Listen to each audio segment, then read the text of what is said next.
ஜெய்வி, உலகில் உள்ள அனைத்து பெண்களுக்கும் இனிய மகளிர் தின நல்வாழ்த்துக்கள். இன்று மார்ச் 8 உலக மகளிர் தினம். அதாவது 1908ஆம் வருடம் நியூயார்க் நகரத்துல 15,000க்கும் மேற்பட்ட பெண்கள் தங்களுக்கு சமூக, பொருளாதார, அரசியல்ல உரிமைகளை வேண்டி ஒரு மிகப்பெரிய பேரணியை நடத்தினாங்க. அதன் தொடர்ச்சியாக 1911ஆம் வருடம் அவர்கள் முதல் வருடம் மகளிர் தினமாக அனுசரிச்சாங்க. இதற்கு பிறகு 1975ஆம் வருடம் ஐநா சபையில ஒவ்வொரு வருடமும் மார்ச் 8ஆம் தேதியை உலக மகளிர் தினமாக நம்ம அனுசரிக்கணும்னு சொல்லி அதிகாரப்பூர்வமாக அறிவிச்சாங்க. அந்த நாளதான் நம்ம இப்ப வரைக்கும் மகளிர் தினமாக கொண்டாடிட்டு இருக்கோம். நம்ம இந்திய நாட்டுல பெண்களுக்கு எல்லா உரிமை, எல்லா அடிப்படை தேவைகள் எல்லாம் கிடைச்சிருச்சான்னு கேட்டா நிச்சயமா கிடையவே கிடையாது. அது யாரால கிடைச்சது, எப்படி கிடைச்சதுன்னு நம்ம தெரிஞ்சுக்கணும். ஒரு காலகட்டத்துல பாத்தீங்கன்னா நம்ம இந்திய நாட்டுல குழந்தைங்களாக இருக்கும்போது, அதாவது ஒரு 5 வயசுக்கு மேல இருக்க எந்த பெண் பிள்ளைகளாக இருந்தாலும் அந்த குழந்தைங்களுக்கு திருமணம் செஞ்சு வச்சுட்டாங்க. அதுதான் குழந்தை திருமணம் சொன்னாங்க. அந்த சிறு வயதுல இருக்கும் பொழுதே அந்த குழந்தையுடைய கணவன் இறந்துட்டா, அந்த சின்ன பையன் இறந்து போயிட்டா, அந்த பெண் குழந்தையும் சாவடிச்சிருவாங்க.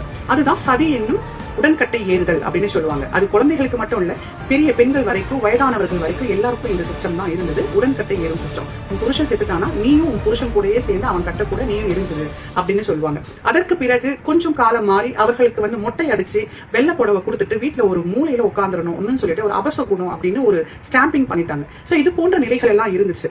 சோ இந்த நிலைகள் மாற்ற வேண்டும் என்று சொல்லிதான் பாபா சாஹேப் டாக்டர் அம்பேத்கர் அவர்கள் இந்து கோட் பில் ஒன்றை ரெடி பண்ணிட்டு தாக்கல் செய்கிறார். அந்த இந்து கோட் பில்ல அனைத்து தலைவர்களும் எதிர்க்கிறாங்க, குறிப்பாக பெண்களே எதிர்க்கிறாங்க. எங்களுக்கு இந்த மாதிரியான ஒரு சிஸ்டம், எங்களுக்கு இதெல்லாம் தேவையில்லை, எங்களை கடவுள் மன்னிக்க மாட்டாரு, இது கடவுளால கொடுக்கப்பட்டது, நாங்க இதை ஏத்துக்கிறோம்னு சொல்லி பெண்களே போராட்டம் பண்றாங்க.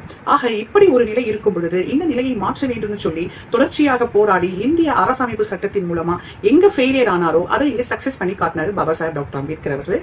இப்பொழுது குழந்தை திருமணம் என்பது பாத்தீங்கன்னா அது சட்டத்திற்கு புறம்பானது, உடன்கட்டை ஏறுவது என்பது சட்டத்திற்கு புறம்பானது என்பதெல்லாம் நம்ம பார்த்துட்டு இருக்கோம். அது மட்டும் இல்லாமல் இன்னைக்கு பெண்கள் எல்லா துறைகளிலையும் சாதித்துக் கொண்டிருக்கிறாங்க, வேலைக்கு போறாங்க. அது மட்டும் இல்லாமல் அரசு துறை அதிகாரிகளாக, மருத்துவர்களாக, வழக்குரைஞர்களாக, நீதிபதிகளாக மற்றும் அரசியல்வாதிகளாக என்று சொல்லி பல துறைகளில் சாதனைகளை புரிந்து கொண்டிருக்கிறாங்க. இது எல்லாத்திற்கும் காரணம் பாபா சாஹேப் டாக்டர் அம்பேத்கர் அவர்கள் தான். அவர் இயற்றிய இந்திய அரசமைப்பு சட்டத்தின் மூலம் தான் இங்கு பெண்களுக்கு எல்லா அடிப்படை உரிமைகளும் கிடைக்க பெற்றது.